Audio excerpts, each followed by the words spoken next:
Hello there, gentle people. Welcome back to another episode of the It's Not Always Dark podcast. Where it is, in fact, not always dark. Oh, I'm Kieran. And I'm Erin. And today, we here at the It's Not Always Dark Publishing Company are looking for the brightest and boldest pitches for the new must-have children's book of the century. First of all, we're going to reminisce over some of our own personal childhood favourite reads, and then we're going to try our hand at pitching our own original children's stories. Could you imagine that, the favourite reads we're doing were not actually novels and just insults that we gave to other children? We just, take out the glasses, in the tradition of Paris is burning. All the way back in 2002. That's a bit young, reading the girls at 3. I mean, I'm sure we were. I'm sure we were. Okay, so how about we start off with just some of your favourite stories when you were younger, Erin? So, I want to, kick this off by just, bringing up some things that, aren't necessarily, children's stories and books specifically. Okay, but, my experience surrounding reading and books as a child, and so much of it was based at the local library, the Kunsel library. Of course, the Kunsel. The Kunsel library, we know where we're from, and but also then so much of that was I remember there was once a reading challenge at the library, and it was whoever read the most books in a month, you got stickers next to your name, and this is the only time in my life I ever remember cheating. I don't even know what the prize was, but I wanted to be I so badly, I think even back in the day I knew that I wasn't going to be winning prettiest, so I was if I'm not going to be that queen, I was if I'm not going to be that queen, I'm going to be the smartest person in the universe, or I at least wanted to be thought of as being the smartest person in the universe, which I think is even more intelligent than actually being smart. So I'm going to manipulate these people into thinking that I'm going to manipulate people because that outranks intelligence. In fairness, if you can manipulate someone extremely smart, you're technically smarter than them in one aspect. I mean, it didn't work. I got fully called out by the librarian. She was like, you straight up did not read this. You clocked it out. So it was basically you had to take out however many books from the library and read them. Okay. So I took out a book and then came back 30 seconds later, and she was like, I watched you straight up not read it. I like that 30 seconds had passed, and in your little brain you went, it's time. It's time. So I think at that moment I was just too embarrassed, and I gave up on that competition. But so funny. What an early experience with reading. But also just it's so out of character for me to have won. Very out of character. Tried to win something. Because my main approach in life is if you don't try to win, then they can't call you out for being a loser, because I wasn't trying in the first place. But yeah, so that was that. And I remember the book, this specific book that I was reading was a children's cookery book. Why do these exist? Why do children's cookery books exist? You know that I will say this: the kids that go on Kids MasterChef, yeah, they have to start somewhere. So I'm assuming it's probably for kids like that go on to be culinary geniuses and prodigies. But for general purpose, I don't know if I necessarily ever read a child's cookbook. Oh, I did. I had several. This is why this is so hilarious to me, because the recipes in them are terrible. I remember once making, it was probably for my brownies cooking badge or something, I made what I was calling apple soup. It was just, I cut up apples and put it in a pot with some water and called it soup. And oh my God, made my grandparents eat it in front of me. You did not subject them to that. Yeah, I was boiled apple, you're just eat it. And I was the recipe said this is apple soup. They were no, Erin, this is literally pie filling. But tasteless, because I wouldn't have seasoned it or anything. I literally just I love put some. That you were so set on apple soup. You were guys, come on. We've all had apple soup here. Obviously, it's apple soup. And it's like, no, Mancha. it's just a lie. Would you put in apple soup, would you put like salt and pepper or would you put sugar?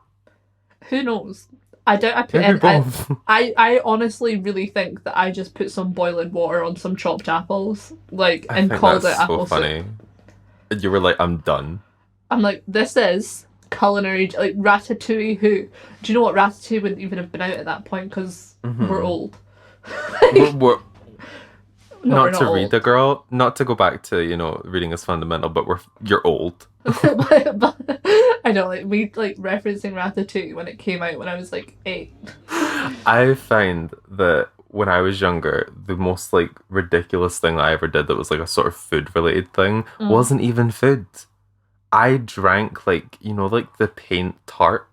Okay. No. So when you've just finished painting and like you put stuff in to like clean the paint off of the brushes and the Oh my little god, paint stripper. tray. Kieran! Kind of. I know. Hear me out. I was very young and it looked like milk, so I took a sip of it and thought it tasted awful, and then my mum was like very concerned for like 5 minutes, but then I was fine. And look how I turned out. You must have been Great. like lit. Like, I just like was guzzling paint. it's like stripper. pure alcohol. You're just Look, like, I didn't know.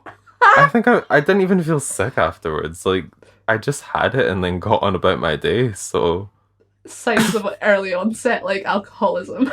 Just and I don't even drink much. and I just go about my day. Anyway, You like come in, you sit me down for an intervention because I secretly am guzzling paint stripper. I'm like, listen, Listen, babe. like if you really need to be doing that, go and just have something that's food safe, so I don't need to be that concerned. Like, Look, it was a one-time thing. I've changed. I'm not the same person I used to be anymore. God, So, at least for me with like children's books though, children's I literature. always have literature, of course, the academics of childhood. Very well world-renowned books. So I was very fond of the Horrid Henry series because I was Yes. a little bit of an annoying child. I'm sure you were.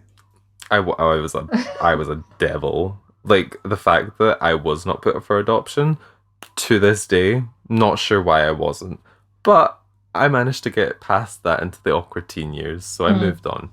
Anyway, Horrid Henry. I remember specifically that I would always be eating while I read Horrid Henry, and that was because when they would start describing the food inside the book, I just got hungry. I'm the Like, I same really with Tracy felt it. Beaker. Like Tracy Beaker was Interesting. obsessed with food. Like there was a very like mood. there was a scene of her sneaking down to the kitchen at night to dip her finger in the butter and then the sugar and eat the sugar and butter. And like I think about it often. I get really uncomfortable at people that just consume like butter, condiments like on their own, like stuff like that really freaks me out. Because when I was younger, I'm sure I took a spoon to like the butter and I like ate a spoonful of butter and I was so disgusted with myself that day that since I didn't even have butter on toast for a solid like 4 years. See, It I'm took really some real growth. big on butter. Like I wouldn't eat it off a spoon, but when I'm having it on bread, I've often had people be like, "Oh, are you having cream cheese?" And I'm like, "No, that's butter." Not that. Not the cream cheese. How thick is it?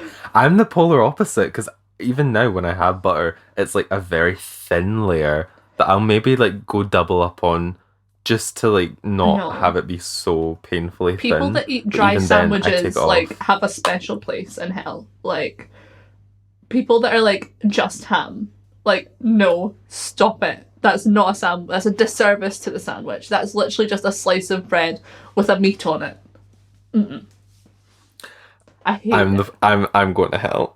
Like, Look, stop I've it. got there's various possible entry points for me into hell, so we might as well just go on the sandwich one You're at like, least. I'm just gonna cover all my bases. Yeah, I'll just go for them all. Like, just send me home.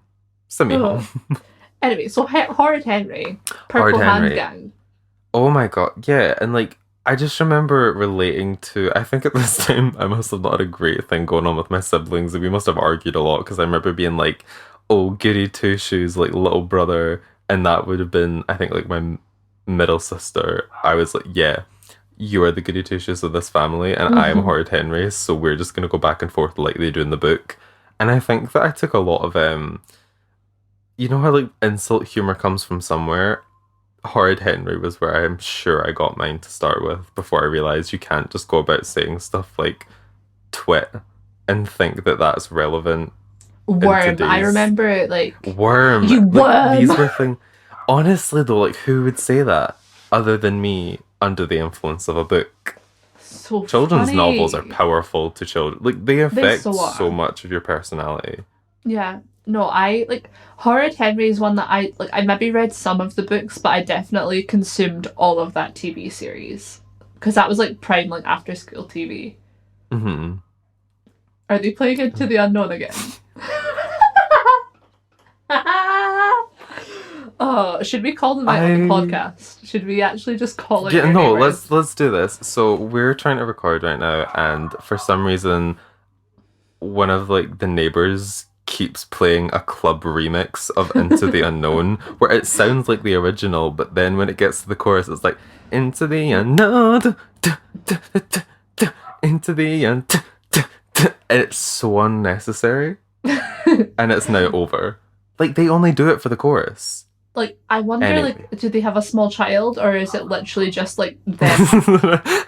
It's like a mosh pit of Into the Unknown. Like, are you living next to an illegal rave? Who knows? I mean, these, Trying you don't know times. me. These trying times bring out the worst in us.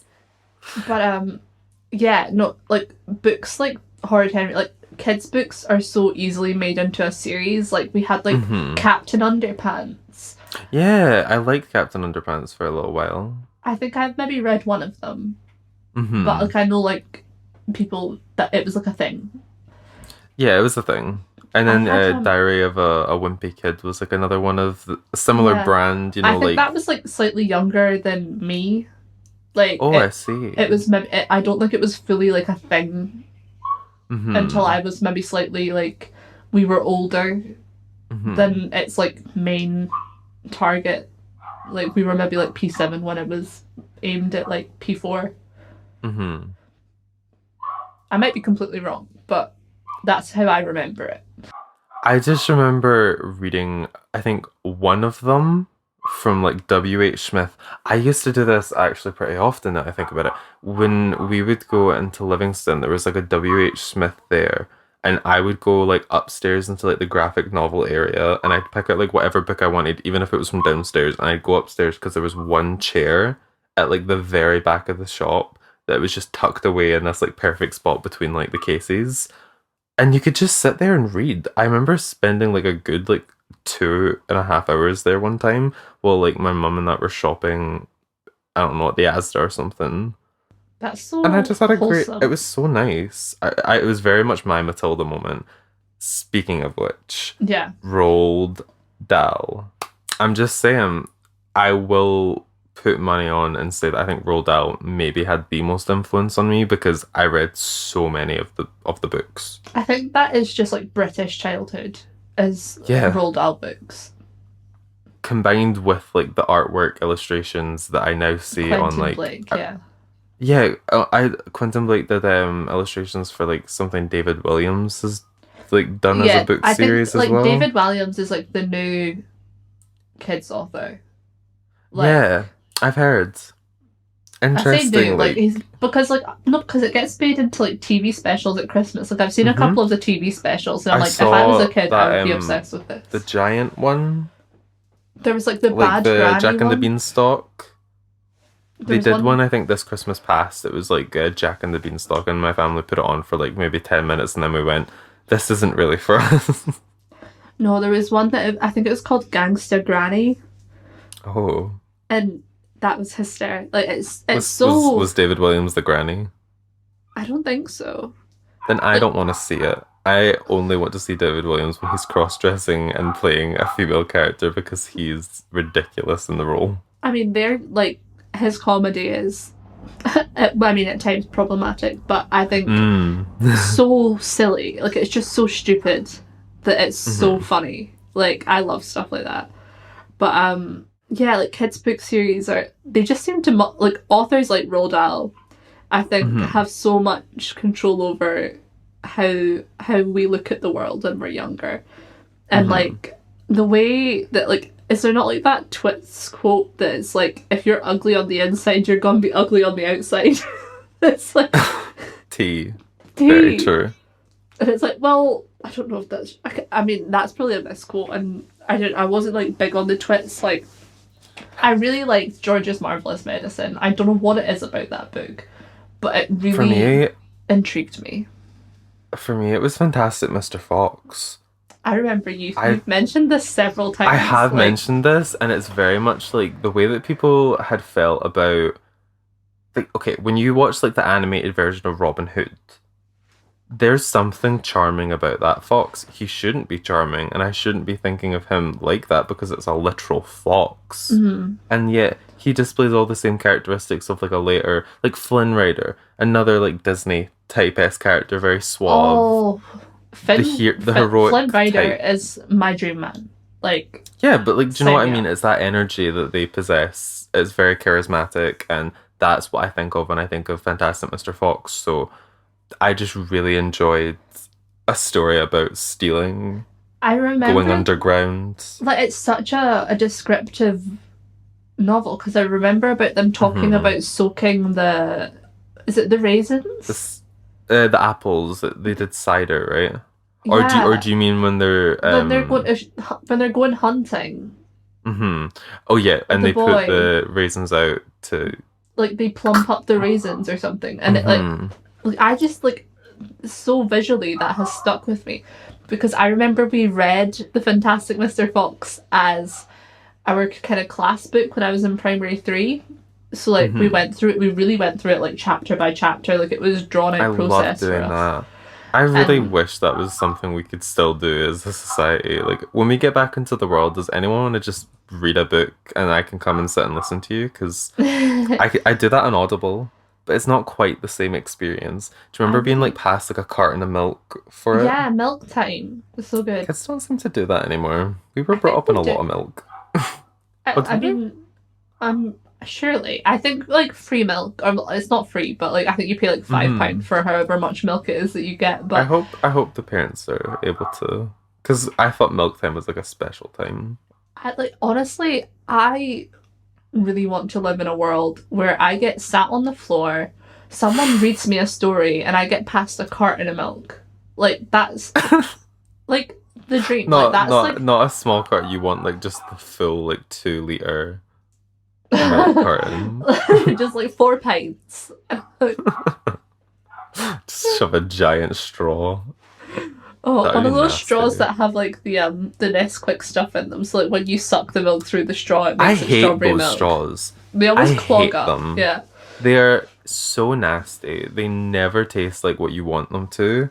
Why would you not just put something in the milk to flavour the milk itself? I didn't really mean to like strike such a nerve. I'm sorry. With you there. No, I'm so sorry. It really hit somewhere in me, because I feel like I've tried, like, because remember they do like the like cereal straws as well. Yeah. Those were okay. Yeah, those were okay because you could eat the straw. That was a snack. Oh my god, I forgot that they existed. That's really I'm just happy to bring these things back to you, because what were they thinking? What were they thinking though? Putting in like just tiny bits of chocolate flavouring in a plastic straw that I then had to try and get it all through, and it didn't even taste chocolatey. But it's the same as when we used to get given those like sherbet straw things that like you would cut the end and like your child's mouth, like your salivary child's mouth would like make the end all wet, and then you would never get any more sherbet out of it. No. Like, and it would just be so claggy and gross and crusty and no. Indeed. Because I don't even like sherbet that much, so I didn't really have like the worst experience. Because I remember like the boys doing like lines of sherbet around the back of school. Not like lines of sherbet. Boys doing like lines of sherbet around the back of school. Like that's the kind of wild place. Yeah, and then they would get in trouble. We're going back on this because that's not common. That didn't happen in my school. You had I'm from children. a certain area though. Like I'm from like but like what was the expectation? What? No, but it's the same. But like it's kind of like the kid thing where like you know that What it's were they something that you're not acting out supposed to early do. days Peaky Blinders or something? What? No, but it's the same way like you used to get those like candy stick things that came with this tattoo, like transferable Spider-Man tattoo, and you'd like pretend that you were smoking, and it's like this is something that you know you're not allowed to. But like I don't like.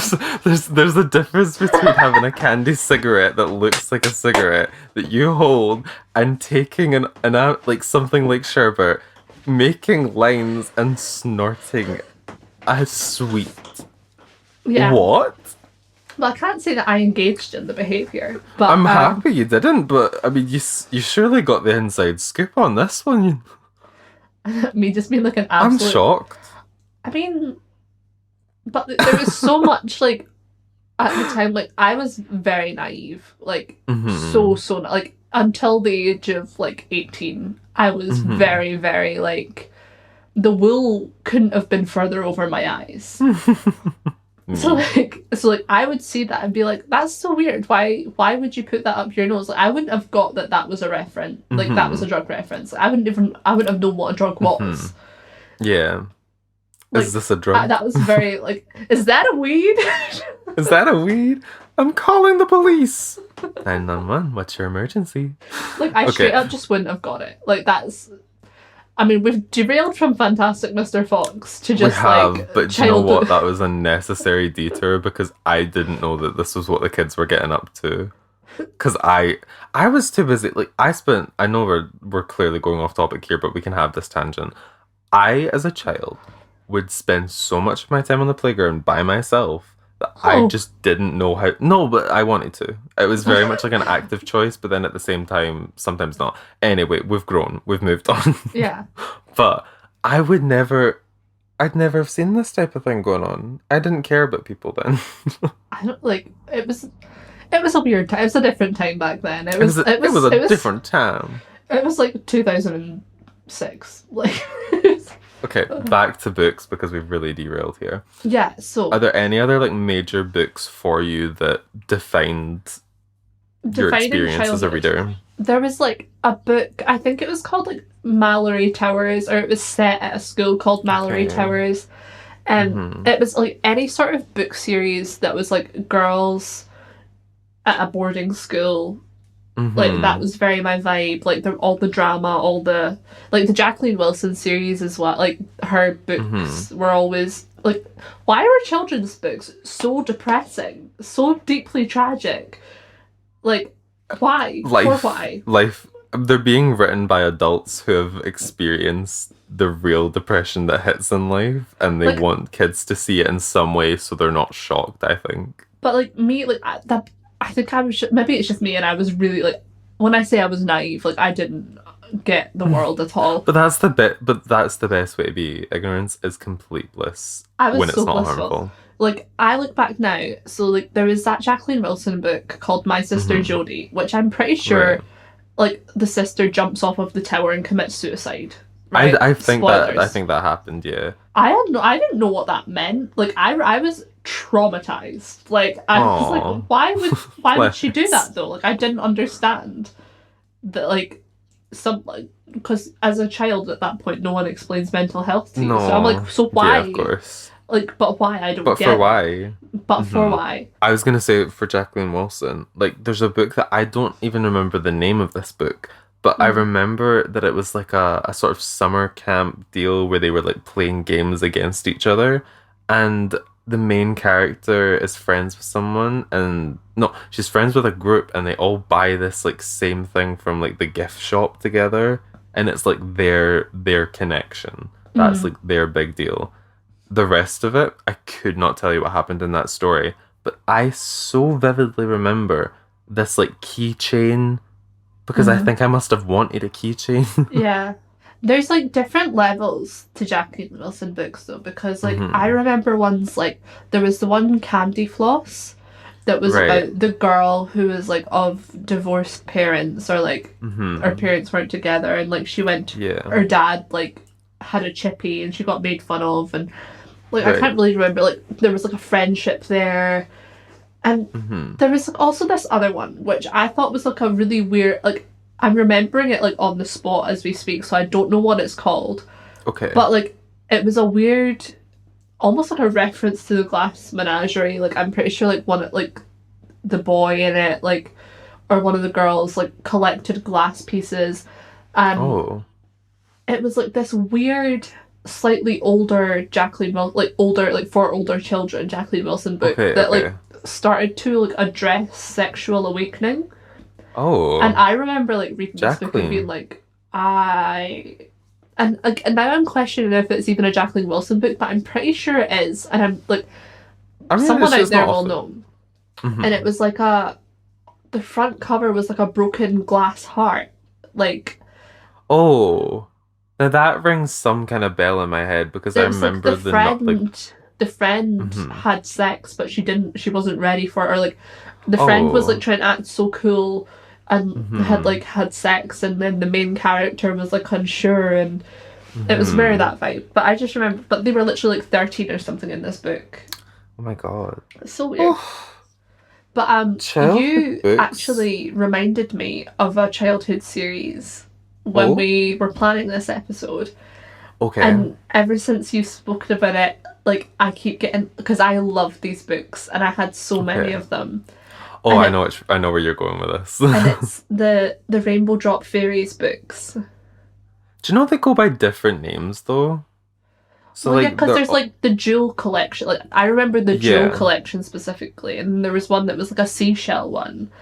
And so like for but anyone like for that the didn't, most part it's the Rainbow brand, like yeah. Rainbow Fairy brand. So like anyone that didn't read these books, like these, like you'll definitely have seen one of these books somewhere at some point. There's They're a fairy very, on the very front, glittery. and it would basically just be like the story, like an in-depth background story to a fairy. Like, yeah. But like they all had their own theme. There was like the fairy of, I don't know, summer. I very much remembered like a summer seashell one that was like a beach themed one, and then I know that there was a jewel series because there was like Diamond the something fairy and like Ruby. Because I was obsessed with stones as a child, like stones and me. That was my weird collection, but. That's a cool collection though, because at the end of the day, your graduation from collecting like the sort of fake stuff is if you really like that, you go after jewelry. The most, like some of the most expensive stuff on the planet. But it's more like I don't really care about, like I don't collect jewelry. Like I'm not a jewelry person. It was just stones. It was actual like rocks or like. I see. Not minerals, like the actual. Well, kind of like pebbles minerals and stuff. Like minerals as well. Like I got into like like amethyst and stuff, and I'm not one of these people that has like healing crystals, but I kind of am. Like I just like how they look. They're pretty. The colors are really nice. But, to crystals. Your color's nice. I like your color. So I think at this section, we're now going to move over to the business room, the board meeting. We're going to be pitching our ideas for some original children's books. Please. Now, would you like to start or do you want me to start? I want you to go first because I'm nervous. Okay. So I'm going to start off with the book that this is like the earliest stage of development children that I'm pitching this toward. Yeah. So the title, The Kitten So Smitten Was Sittin'. So the story is about a lazy kitten that doesn't want to play. She just wants to relax. It's made for early readers. Inside of the book, the cat is like made with the fabrics that you can touch yourself. I'm obsessed. She's got textures. It's fully in rhymes because, of course, you've got to have a little bit of rhyming going on. Fully illustrated, so every page you turn on is a setting. And the point of this one is it's meant to teach younger kids about, disturbing or handling animals in the wrong way and to let them have their space. I love that. I don't think that's a lesson that I learned when I was younger. It took me, I had to learn the hard way of, upsetting an animal and having that animal maybe not like me as much because I upset it. And that's not a nice feeling for a child. So if we can try and minimize that, that's what the goal of this is. The cover is a cat, that this little kitten snuggled up on the couch, and above her head is a dream bubble of her sitting on the couch and sleeping, completely mirroring what she's currently doing. I think it's a little cute idea. It's a little something. I really like that. I love the idea of like the texture, because kids love like texture books as well. They love texture, especially when you're young. Like if you're learning to read and you have textures, who knows? Maybe even throw like some sounds in there. It's because it makes it more memorable. Like the more senses that you have, like a child engage with, the more likely they are to like remember it. So that's precisely. Very good. That's such a good start. Have I been passed? Am I going to publish? You've been given the grant to write the book, and we'll hook you up with an editor. Yeah. All our love. It's all happening. It's Not Always Dark Productions. Okay. So my pitch for the same sort of age group, kind of like kitty. My initial idea, this was a throwaway idea. This isn't my main pitch, but like... No, but like we're just pitching the ideas here roughly enough that... Yeah, so this isn't the one that I'm like going to pitch, but this was like my first thought. And I thought I should share it because it was just... I made myself laugh. Okay. And that's where I'm at. So the idea was, like, you know how like kids' stories are all kind of based on the same moral plots? So I was like, something like based on like The Ugly Duckling. Okay, yeah. And my mind just went like the vegetarian flamingo that didn't turn pink because she didn't eat shrimp. She didn't believe in eating shrimp. And obviously that's what makes flamingos pink. So she would just be like a white flamingo. Oh my god. She's like I don't know where that's going. But like that was just something that happened in my mind. Though. And I didn't develop the idea, but it made me laugh because I was like, of course my mind just said the vegetarian flamingo. Do you think that if that swan got together with a swan, oh my god, I called it a swan. If that flamingo got together with like a regular pink flamingo, that they would just make a really light pink pastel flamingo baby? No, because flamingos are born, like all flamingos are born white or grey. And it's the shrimp that make them turn pink. They're not naturally pink. Wait, you're not joking about that? No. Erin, I'm not even kidding you when you said that. I thought you were just having it for a bit. You were being like, and we all know flamingos turn pink because of shrimp, right? And I was like, of course. Do you not read the signs at the zoo? I'm just there for the pictures and to look at the pretty birds. I don't know that much. I don't retain information well. Well, there you go. I've taught you something. Maybe you should read The Vegetarian Flamingo. Is a learning... I mean, I think I'm going to move it straight to publishing because I could learn something about it. But what I wanted to pitch, this is like my idea of like sort of really forcing body acceptance into young children. Oh, okay. Okay. We're going for like, a real topic here. And I love your idea of having like textured stuff. So I don't know how you would incorporate this, but obviously full picture book, full animation. And the book would be called like How My Body Looks After Me.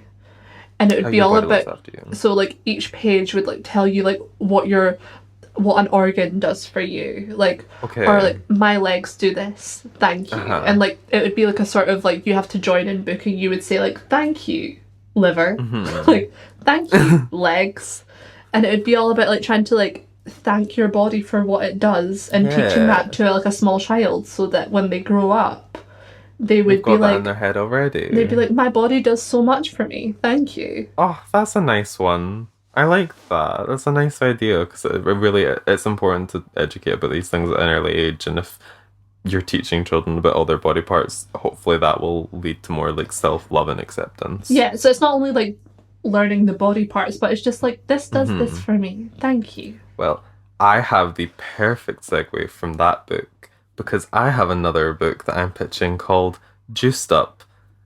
A story about fruits and vegetables that work in the gym. The fruits and vegetables just make silly pun jokes while also teaching the importance of eating a balanced diet and exercising.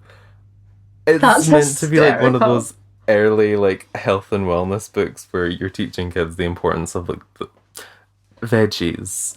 Eat them. enjoy them. They do good things for you, and I think that we could maybe sell them as a 2-pack. Yes. Self-love it, thanking the body, juiced up, teaching the body what you need. I love that it's called Juiced Up. That's so funny. Every single one of these, except for the last one, is like a punny thing. Because I'm just into puns.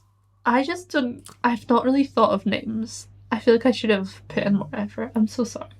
So like my next one up is like sort of like slightly older. So like kind of early primary school reading. Like if that was kind of nursery to like P1, P2. Like we're saying like maybe like primary. We're getting into school now. 2, 3. And it's based on a deep trauma of mine as a child. Oh no, not deep trauma. Oh, we don't need deep trauma. Come on, deep trauma. So it's basically like titled something along the lines of The Day I Got My Ballet Shoes. Okay. So like I'll tell you like my story first, and it's that like Okay, I wasn't please. allowed. So like when you're a ballet dancer, like getting told that you're allowed to get your first pair of point shoes, which is the ones that you go like right onto your toes with. Yeah, you stand on point. Is like a big deal. And so like I had like a big internal battle, external battle, like so much was going on because I'm a very flat-footed little penguin. No. Your little flat I have feet. like you know, like my jeans, like I really didn't get that many great ones. So you didn't get ballet shoes or jeans? Jesus, Erin, you've really been robbed. So like basically like, my feet, I was told that like my feet were too flat for me to have point shoes for like a really long time, and I definitely probably should never have got them, but we live. Still. So like basically was based on that. So like but I thought it would be a fun learning point for like, okay, well I wasn't allowed point shoes because of my flat feet. But then like someone else might not be allowed point shoes because it's not something that's specific to their gender. Like what if there's or like, and then also like what if there's like a young child of color that doesn't feel like they could get ballet shoes because there aren't ballet shoes like in their skin tone. And I thought, only recently, it was only last year that I saw that one of the major like ballet companies, they've only just now started to incorporate new skin tones into their base creation, which is insane when you think about how long it had taken that development for something that seems so minor on the outside. Yeah, I really just like thought it would be like a cute little kids book that was like fuck the system. Like I love that. Like it just has like people from all different backgrounds. Like we all have reasons to think that we couldn't do something or we don't deserve something, and then just going and doing it anyway. And at the end of the book, we have like a little gang. I just want to say something. I don't think you realize how well we have planned out these novels to go with the messages, because my next novel is called Miss Go to Disco. As in Miss Go to Disco. I'm just saying it fast so we get the pun. It's a story of a teacher who didn't push for her dreams of becoming a disco performer. She instead chose to go to school and teach music instead, and you know, she got quite sour because she didn't follow her dreams. Yeah. And the children in her class, they discover that she wanted to be a big disco star, and so what do? They bring disco to her because follow your dreams. We're all in this together. And another gang situation, because so nice. We talked about this before. Children books for some reason go off of inanimate objects becoming protagonists. Yeah.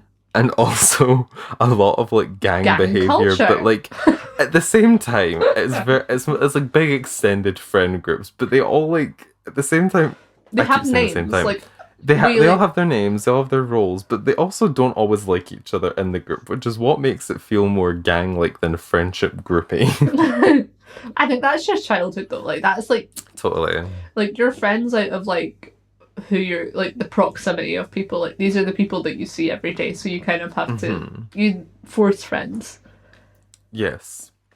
The cover that I chose is just the kids dancing disco with their teacher right in the middle. I love that.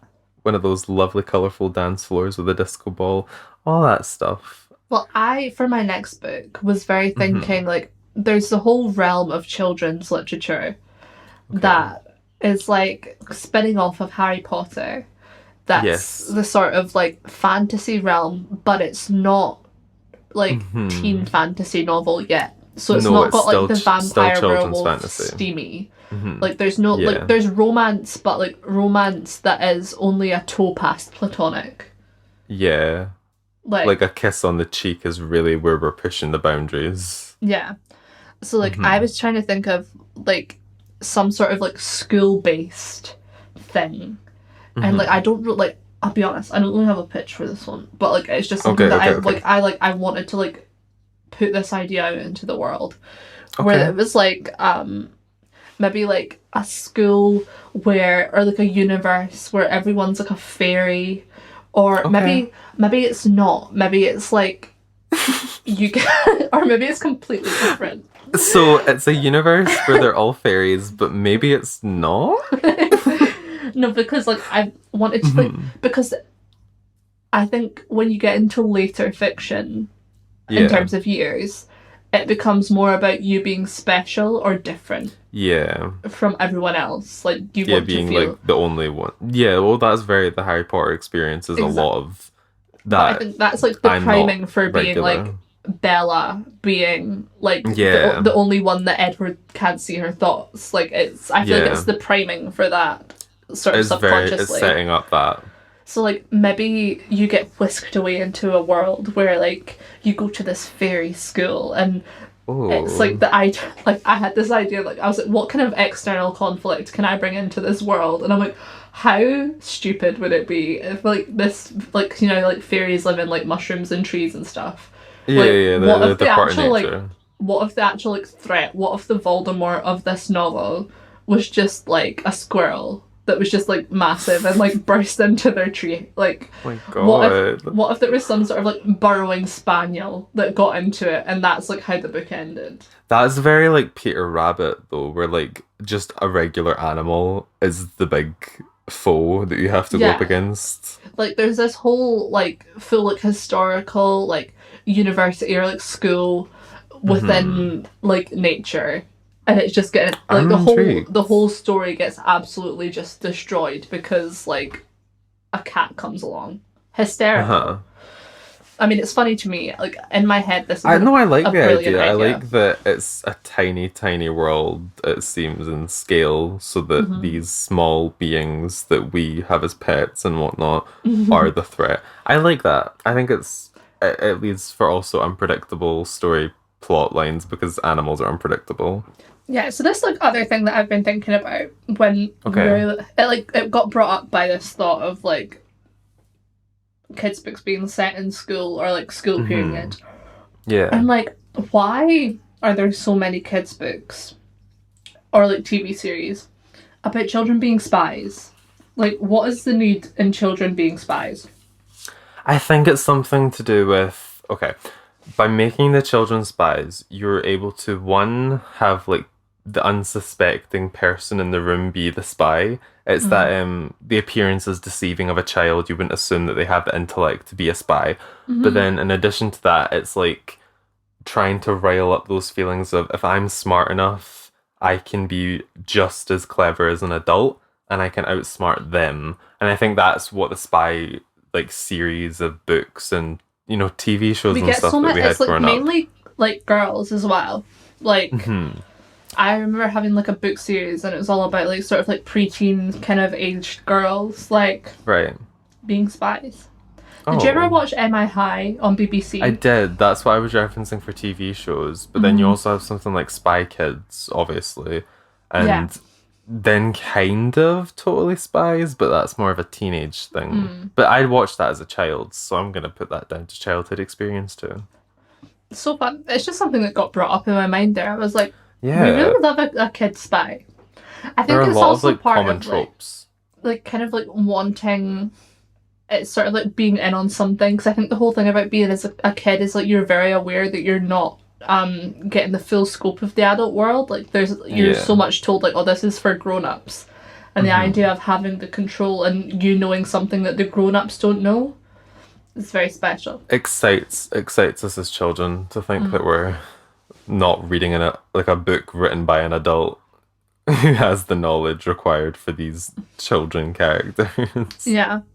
But then there is something quite like magical and whimsical about children's authors, like that they kind of have to be a bit like I don't know how to like they have to be that sort of whimsical. Watching you try and think of another word to go with whimsical that isn't like I'm trying not borderline to say creepy. Yeah. Like they have to be kind of like fruity. Like Fruity. like they just have to be a bit, I guess, odd, like a bit of an oddball. Yeah, a little bit of an oddball. Yeah, that's a good way to look at it. Willing to live in that place, that mindset. It's definitely a choice, like an active choice in the writing style, and that's why they're so specifically tailored toward kids, because that's the quality that comes through in their writing, and it doesn't fully resonate all the time with people of similar ages to the author. Yeah. I think it's because we've progressed onward to like darker and more like real storylines that we can get our teeth into. And I think also something that's so important with children's writing is that like everything needs to feel possible. Like yes, nothing is out of the ordinary. Everything is achievable. Or even in terms, like I think it's having every goal being achievable is such an important like message to have across to children. It's like there's not a children's book where they don't achieve what they were set out to or they don't achieve something, even if it's not what they originally set out to achieve. Yeah, they need to have some arc in the story that shows them, being incapable of doing what they've set out to do, but still achieving something out of it. Because kids can't really be told, "Oh, you just failed," because that's a bad message to send to children. Whereas, like, that failure's an option. Like adult literature, like you are more likely to have those plots that kind of like descend into like like someone falls into a deep depression, and that's the plot of the story. Like, because that's we go off of like what the adult experience is, and as children, you don't want them to go toward that. So, in some ways, it's like kind of feeding them. Not lies, just half-truths. You want to really put a lot of the half-truths in what you're writing for kids' novels. I think, it's really just, like, not saying no. And doing the message. Right thing. Yeah. And sometimes I wish we, like, would really promote that more in adult literature, even though we have all these other, like, heavy, dark themes going on. I feel like sometimes we do go with, like, the tragic ending because it is more... attached to what real life can be. I think like kids' books are also so like based on like having like a moral compass and doing the right thing. And you know what? Right now, I really wish more adults would do the right thing. I wish more adults had some sort of moral compass because it's not all there right now. We are living in a world. We are living in a world, in a universe, we're living in the world, in a solar system. Moving on, I have my final pitch for today. So this is actually a series. It's called I love that. Signed By, and then in like a box, Your Zodiac. So there are 12 mini novels about the zodiac signs that work like maybe Santa or the Tooth Fairy, but for people's birthdays. Or alternatively, linking back to our previous discussion, it's like a Rainbow Magic series for school kids, That's what I was thinking, yeah. On the cover, I have it so it seems like you're being sent like a letter from a pen pal. Like, so you have the signature from your star sign, your zodiac, and a little stamp. So cute. Just something to like bring it on. And the point of this, for me, and this is a bit of a stretch, but we're flexible. We've been at yoga before. We can stretch. It's to encourage expression. In our early years, I think we're all so impressionable. And to feel special through a zodiac sign at a young age is something that I'm sure we've all felt at least one point or another. Even if it was just like looking on one of those little charts, it's like, oh, you are this TV show. And going, oh, great, I like that TV show. It encourages positive feelings toward just you existing in the world. And I like that. But at the same time, I think that it would be lessons on how we should all be treated the same because we're all the same regardless of a zodiac. Which it's just one of those things you can teach to kids that, it's not it's not really something we incorporate into our day-to-day lives as adults. We're not walking around like, okay, some people are, but majority of us don't walk around like, oh, you're an Aries. Let's stand in a line, like tallest to You're like smallest. Pisces over here. Come on, Geminis, let's get over here. And the thought process I had was that if it was going more in the rainbow magic route, it'd be like, Pisces, Aquarius, kind of mermaidy. Gemini are like twins.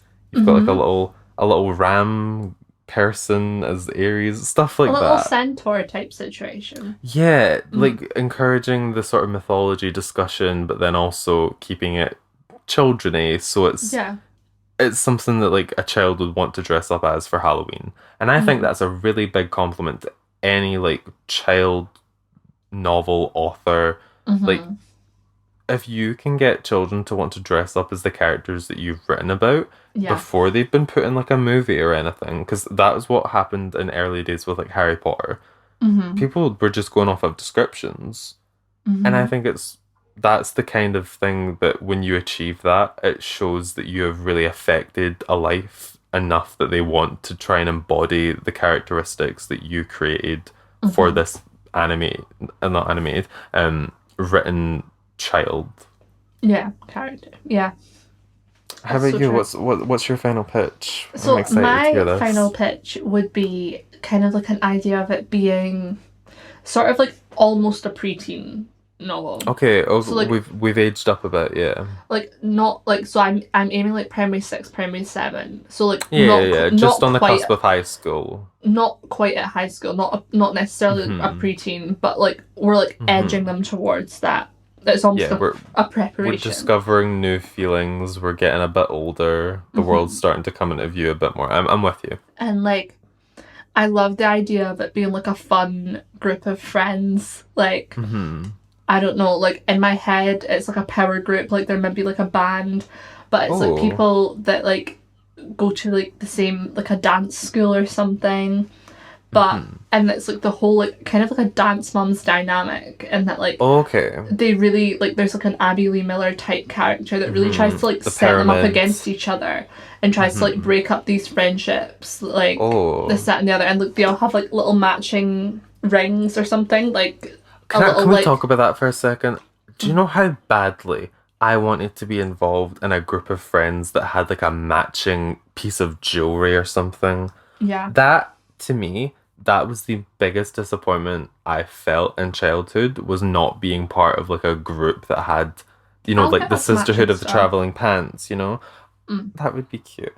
But it's just the childhood experience made it seem so much more important and made it seem like such a big deal. And then you get into adult life and realize that that was just a piece of fabric on someone's wrist. And it doesn't change anything about life. But at the time, it felt like the only thing that I would be happy with in a friendship your whole world. was like having something like a physical item that I could look at and be like, this is my friends. We're part of a friend group. Do you like my bangle? No, I get that. But I love the idea of them having like a sort of like a like shitty plastic ring, like that's like the mood changing rings. Oh, mood rings! That's such a kid. I want thing. a mood ring. Yeah, should we get mood rings? I think I have one in here somewhere, but it's probably like next too week small on the podcast. We look at the mood rings and just talk about how we're feeling and see if it changes. Next week on the podcast, we're disguising therapy. Like, did you see that ring though that someone put up online? It was like part of a tweet or something where it's like a ring that apparently if it absorbs enough enough negative energy from a person, the ring like snaps in half to know that, so it lets you know that you're stressed out. I really that just sounds like a load of bollocks. I don't need a ring to come for me like that. Like I can already do that myself. Like I don't need to buy the ring. I'll just snap my mental state. Like I can look back at whatever video I was filming that week and just be like, I snapped. I snapped. Oh, you popped off? Oh, she snapped. Oh, come on, come through. Snap for us, queen. Oh. I would love an overly animated gay person just constantly telling me what my mental state is at. Like, sis, you're at rock bottom. It's going down. I feel like I would need that sometimes. Like, I think I feel need like someone to tell me. Partially that in some way to you. You're just like, Erin. Erin, babe. Oh, do you know what I need? That I need that internally for when I'm like lying in bed at night. Like I have that conversation. You know when you do that, and you're like, your anxious thoughts are just giving it this and that. Crazy. Like their Dance Dance Revolution is happening with these thoughts, and like sometimes you just have to sit up and go like, why am I letting this happen in my head? Like this is happening in my head right now. I can guarantee you this, and I'm saying this on the podcast so that it's out there as official record. If there is an evening that you're up late with these anxious thoughts, please message me and say that you're having them, because I will guaranteed be up. And I will tell you how ridiculous it is, so that when I have those thoughts 2 hours later, I can go, oh, but I told Erin it's ridiculous, so it's okay. We're all in this together. We are, though. We really are. And that's what the theme of today was. We're discussing the central point of childhood novels that want to tell us that we are together. And also that mood rings suck. Yeah, we really have like confirmed that we will be publishing a children's book soon. We are. Up and coming. The pre-order link is sold out, and I'm so sorry, but we did have to purchase every single copy to make sure we make it on the New York Times bestseller list, because we're in it to win it, guys. And if you're not in it to win it, you're not in it at all. Exactly. This is not... It's Not Always Dark's best friend race. I hate you. That's so dumb. Okay, and with that lovely ending note, I'm gonna wrap up today's episode and ask you all. So thank you so much for listening today.